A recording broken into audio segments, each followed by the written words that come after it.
I was just watching a video on YouTube, and this girl was talking about how she doesn't know how to fall back in love with life.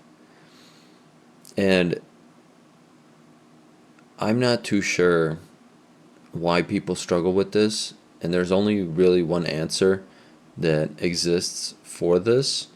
If you struggle to fall back in love with life, just take a trip down to your local nursery home and, I don't know, ask to volunteer, ask to talk to some of the elderly people.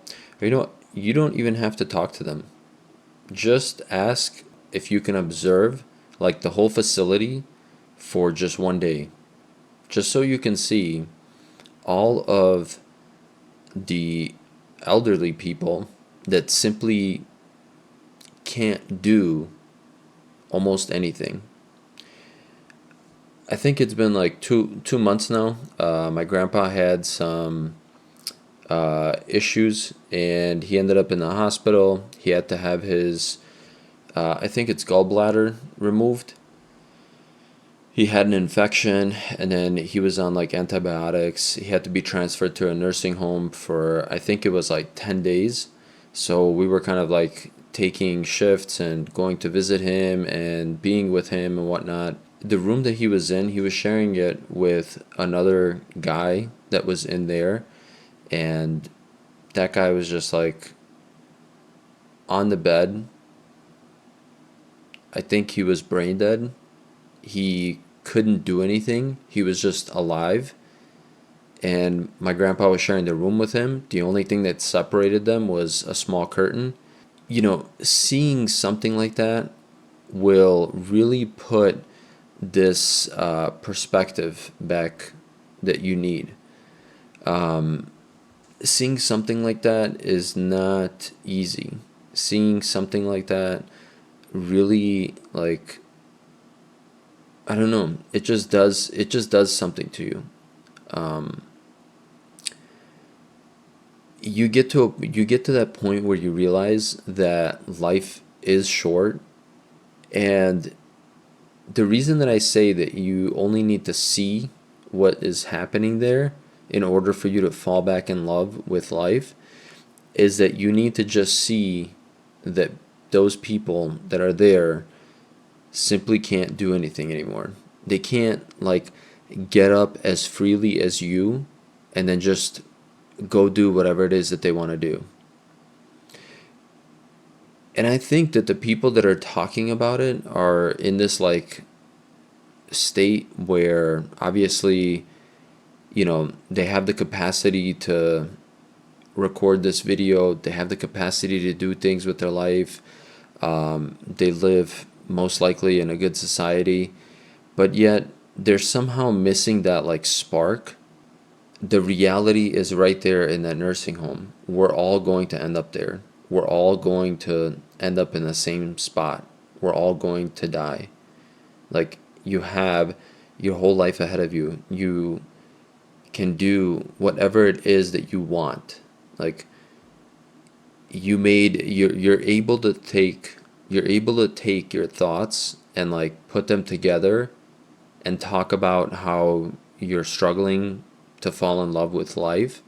But that elderly person that's there, literally on their deathbed, is either brain dead, can't move their body, and they would do anything to be back in your shoes, to complain about anything. Most likely, they would not complain about a single thing. And that hit me because while my grandpa was there, I realized that life is so short, but it's also very long if you go out and do the things that you want and you don't complain about all the small things. Because the minute that you start to focus and complain about all the small things, you shrink yourself and you shrink your life in that sense. And I'm a true believer in like forward thinking and planning ahead and living out pretty much as much as you can and doing whatever it is that you possibly can in the time that you're here, because you're only here for a very like specific time, and then you're just dead forever. This is like the realest advice that I could give anybody. If you are seriously struggling with this meaning of life, or you don't know how to fall back in love with life, just go and visit a nursing home. I'm 35 years old, and if I met a 15-year-old that was complaining about all the things in their life and whatnot, I'd kind of be mad, because it'd be like, man, you're kind of wasting your teenage years just complaining. Like when I was a teenager, it was fun.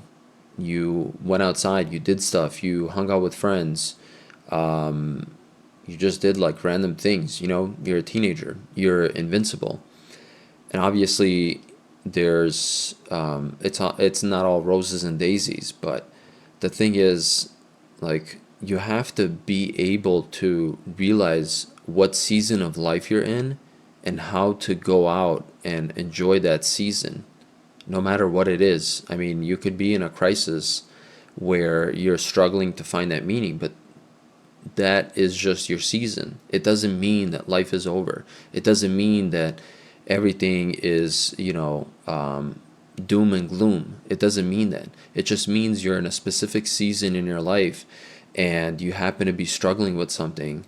You just need to figure it out. And sometimes to figure it out, you need to go and seek other perspectives.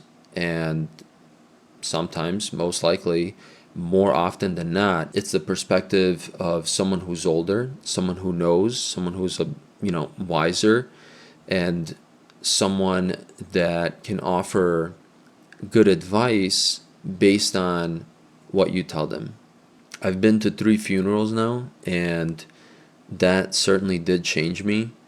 Just again, realizing that life is short, realizing that there's, that person was here and now they're just gone. They're never coming back. Was very like eye-opening for me in a sense, and it gave me a lot of life perspective. It really humbled me in a sense, and I'm actually glad that I went to those funerals, not only to pay my respects, but also to just have that experience to understand life a whole lot better. So, yeah, if you're struggling with that meaning, visit some nursing homes and see if you can get some perspective from the elders. Peace.